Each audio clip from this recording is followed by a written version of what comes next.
Welcome to Newswire, news for Nebraska's farmers and ranchers. I'm Cassie Hobel-Heinrich, Communication Coordinator for Nebraska Farm Bureau.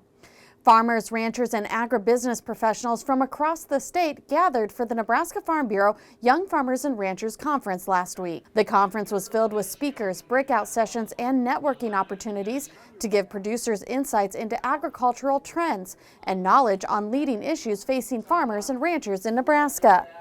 Topics included understanding cow costs, fish farming in the Midwest, and growing and creating craft drinks in Nebraska, among several others.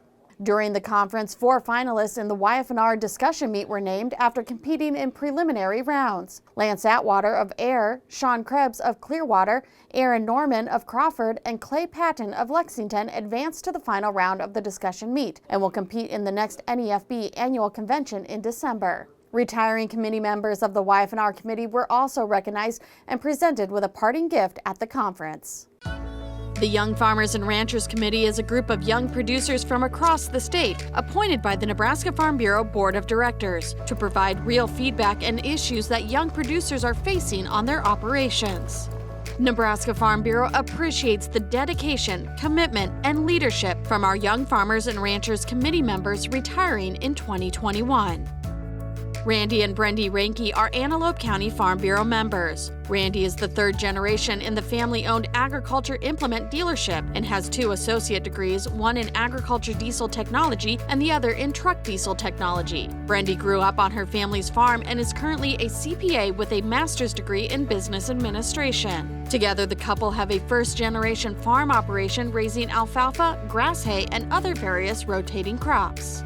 Being on the committee pushed me to excel in areas such as the discussion meet and the other awards, Excellence in Ag and Achievement, and that opened up a lot of doors for us and going and competing and meeting people on a state and national level that you wouldn't have got to interact in otherwise. It was an awesome opportunity to be able to meet with our representatives down in Lincoln and both down at Washington, D.C. So it's been a great opportunity and has opened our eyes to what Farm Bureau has to offer. Kyle and Tiffany Lechtenberg are Boyd County Farm Bureau members. They have a diversified farm raising row crops, alfalfa, cattle, and managing a trucking business as well as running their commercial haying operation. The Lechtenbergs balance busy schedules with farm life and volunteer activities. Kyle and Tiffany have 4 children, Joyson, twins Addison and Austin, and their youngest son, Jackson. Serving on the committee has just been one of the greatest joys we've had as a married couple and just in our time with Farm Bureau in general.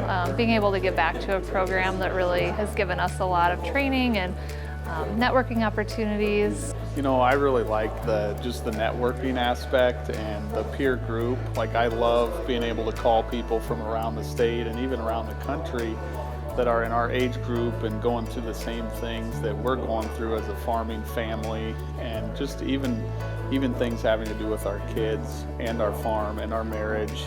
We can just bounce things off anybody we've met at the conferences or the events, and it's just been, you know, to get lifelong friends has been a big benefit for me.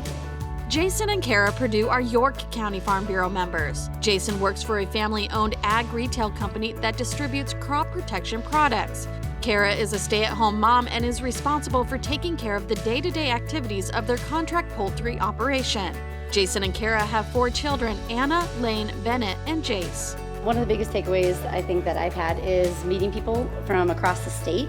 It's been a lot of fun to interact with these people. I mean, not just every year at our conference, but even throughout the year, and getting to know different businesses and kind of feeding off of each other as young producers, and as we grow and we develop, kind of just making those connections and those bonds.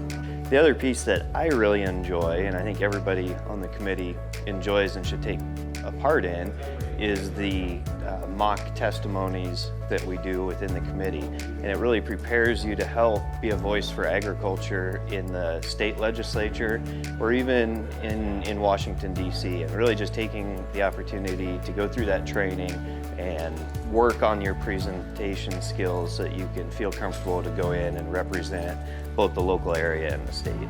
Clayde Anderson is from Central Kansas and attended Nebraska College of Technical Agriculture in Curtis, where he became a Frontier County Farm Bureau member. He recently transferred to Fort Hays State University. He grew up on a family farm with crops and livestock and has been actively involved in 4-H for 13 years. He also continues to take part in many other leadership roles in his school and community. It was one of the best opportunities I've ever encountered that came across them. I got on this board in the first place to better my leadership skills, and I think I have accomplished some of that, and I can't wait to do more in the future with continuing within Farm Bureau on another stage in another state, because I'm from Kansas. But coming from an out-of-state kid, I didn't know much people in Nebraska, and meeting all these people on this committee I've been with for the past 2 years, it's been a wonderful experience and one I'd trade it for the world. Chase Samuelson is a Merrick County Farm Bureau member. He is a recent graduate from the University of Nebraska-Lincoln, where he received a bachelor's degree in agribusiness. Chase developed a passion for agriculture through his family's cattle operation and involvement in 4-H and FFA. I definitely think it's just those relationships that I've built with people I've met at these events. I know that I still keep up with them, and I see them around at various places, and it's good to have things like this to meet those kinds of people. Congratulations, and thank you for your service to the Young Farmers and Ranchers program. The 2022 Young Farmers and Ranchers Conference will be held in Kearney January 28th and 29th, 2022. For more stories like this, visit NEFB.org and follow us on Facebook and Twitter. Thanks for watching this week's Newswire.